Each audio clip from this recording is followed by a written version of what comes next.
સુરત ખાતે સંત મહંતો અને કમિશનર તથા રાજકીય આગેવાનોની ઉપસ્થિતિમાં નારી શક્તિ સન્માન કાર્યક્રમ ભવ્ય રીતે યોજાયો હતો. આ કાર્યક્રમમાં બારડોલી તાલુકાના મોટા ગામ ખાતે આવેલા દેવનારાયણ ભગવાન મંદિર તરફથી તેમજ GTPLના દિવ્યાંગ ધબકાર અને જનાદેશ ન્યૂઝના સહયોગથી મહિલાઓ માટે વિશેષ સન્માન સમારોહ યોજાયો હતો.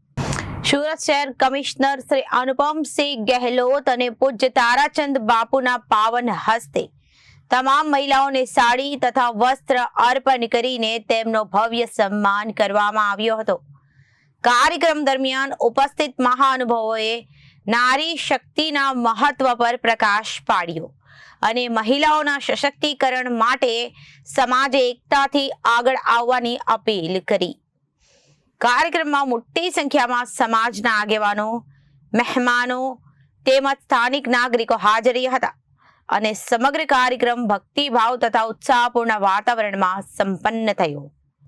વિવેક સિંહ, જનાદેશ ન્યૂઝ.